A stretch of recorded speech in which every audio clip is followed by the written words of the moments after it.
Over the next four videos, we're going to be looking at the French Revolution um, and consequently the rule of Napoleon Bonaparte.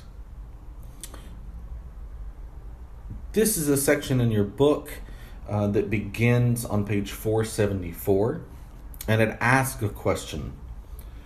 What were the causes, the main events, and the results of the French Revolution?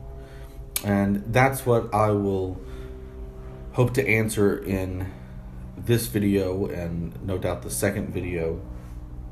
And then we'll move on to Napoleon.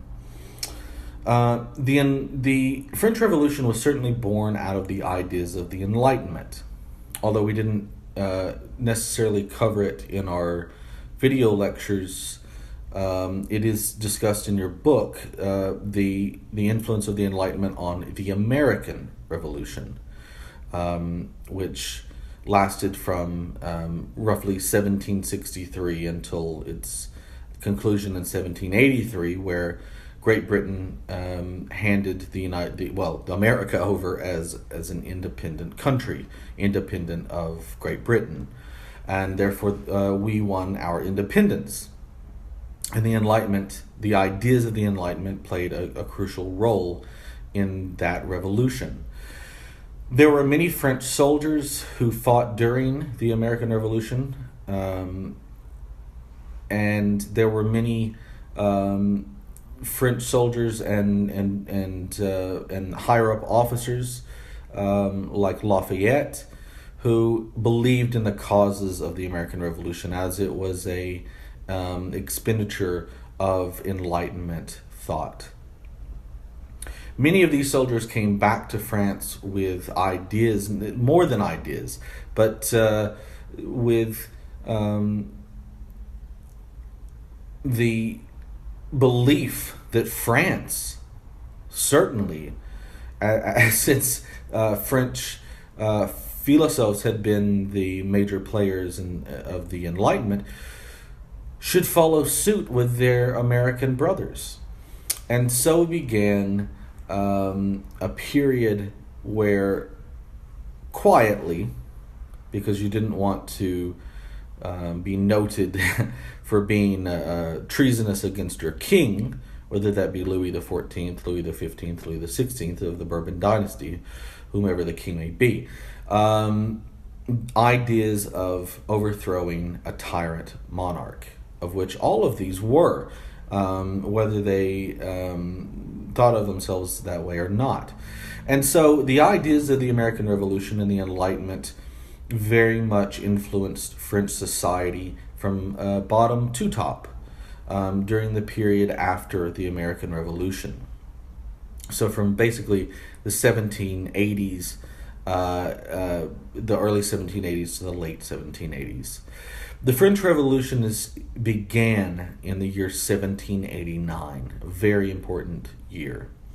And basically it lasted until 1799, when at that point Napoleon Bonaparte, through ways we'll discuss, became basically dictator of France and kept the spirit of the revolution, French Revolution, alive until his defeat at the Battle of Waterloo in the year 1815. So you could look at the French Revolution either as extended until the year 1799, or perhaps extended until Napoleon's defeat in 1815. So let's look at the background of France and how a revolution happened. We know that Louis XIV tremendously changed, obviously, France from one of the powers of Europe, but now it was sort of the power of Europe during the early 18th century and late 17th century. France was the richest, most powerful nation in all of Europe by the time Louis XIV died in 1715. All other countries and monarchies looked at France to basically set up their own government, their nobility, their palaces, their everything, architecture, fashion, everything was viewed from the French ideals of what is proper, what is art, what is superior, what is the fashionable of the moment, and therefore monarchs from Great Britain to Prussia to Russia modeled themselves after Louis XIV and the French. But that that kind of lifestyle at Versailles and so on cost a lot of money. Also, Louis XIV had a number of wars which he was engaged in.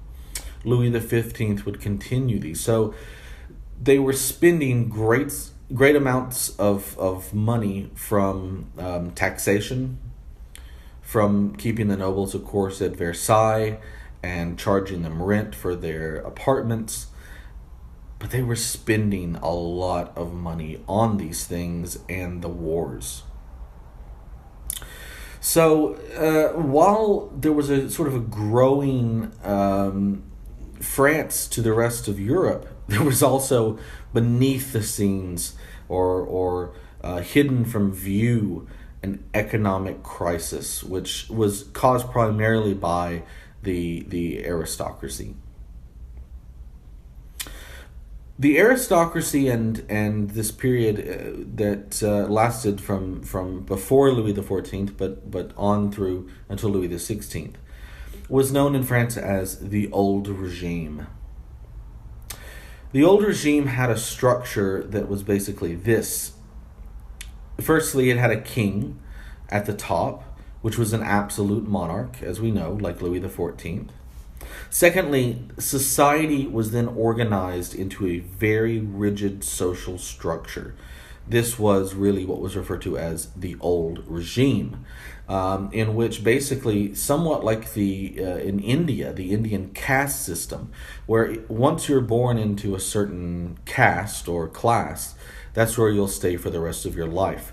It was the same in France, and the people were divided into three classes, or what they were called then as three estates. The three estates were: 1, the clergy; 2, the nobility; and 3, everyone else, the commoners. The first estate, the clergy, let's look at them.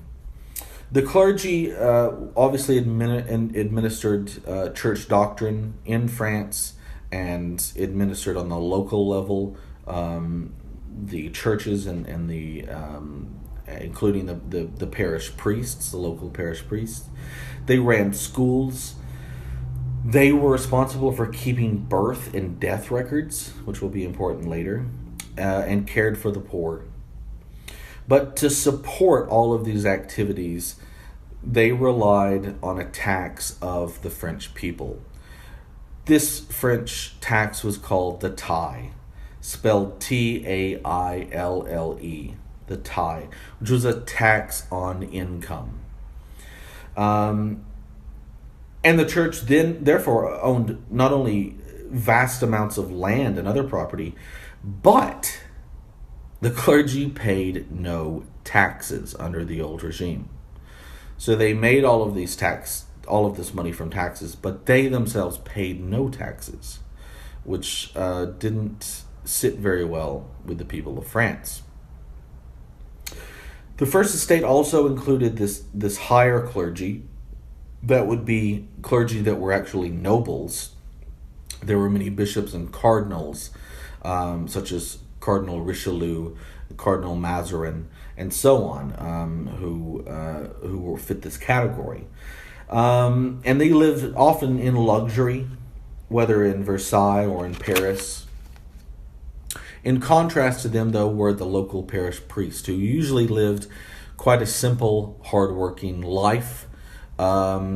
They even criticized many of these social injustices in France of the Old Regime, and resented the privileges enjoyed by the higher clergy, the bishops and cardinals and so on. Yet, at the same time, they also paid no taxes. The second estate was made up of the nobles, the aristocracy, the titled people. Now, they only made up about 2%, if not less, of the French population. Yet they enjoyed, of course, the great wealth and all of the privileges.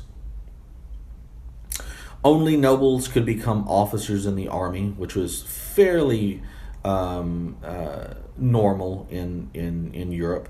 Nobles would be the officers, the running officer corps in any army.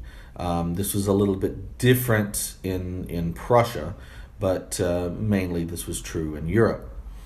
They also could, though, fill these high offices in the church, which was a little bit shady. And then again, nobles, the richest people, were exempt from almost all taxes. So most nobles spent their time living in luxury, whether in their own palaces or a chateau, or living at the Palace of Versailles with the king. Then there was the third estate, everyone else, the commoners. This is the vast majority of people. It included the peasants, city workers, and a new burgeoning class, the middle class, the bourgeoisie. And the bourgeoisie were very small in number at this point, but they were the wealthiest of the commoners, right? They were middle class, and they were educated. This would include people like merchants, manufacturers, educated lawyers, doctors, and even to some lower levels of storekeepers and artisans. But they were educated. They had some money, and they recognized the absolute injustice or unfairness of the old regime, of the class system and the taxation system. They resented the privileges of the nobles, who they felt the only difference between themselves and the nobles was a title, and yet that title guaranteed them exemption from taxation. Many criticized the old regime because they were educated in the Enlightenment ideas of equality and social justice. The bourgeoisie therefore called for extensive reform of the tax system because the Third Estate carried the burden of most of the taxpayers. And that was very true. I'll give you some numbers in a moment. But the second part or group of the commoners of the Third Estate were the lowest people, the peasants and the city workers. The peasants obviously made up the largest group within France. And they were highly unpleased by the situation. There were also the city workers, the people who lived within the cities, who worked in a numerous number of jobs, servants, apprentices, day laborers. But like the bourgeoisie, like the peasants, they resented the privileges of the first and second estates and the fact that those groups did not have to pay taxes. Why do the poor have to pay taxes when the richest don't? So some numbers for the three estates to give you a little perspective here. There were only about 130,000 people in the first estate, meaning there were about 130,000 clergy in France. In the second estate, the nobles numbered in about the 300,000. So somewhere around 350,000 people were of a nobility in France. So altogether there you have about 500,000 people. But how many people were in the third estate that are fully taxed? Well, there were about 27.5 million people. So you can imagine they were very resentful of the first and second estates. And this led to not only resentment, but a growing uprising, supported by the bourgeoisie with sort of the guts of the peasant and urban workers, your fishmongers, your merchants, and so on. So in the second video, we'll look at this and the growing crisis in France, which leads to the revolution.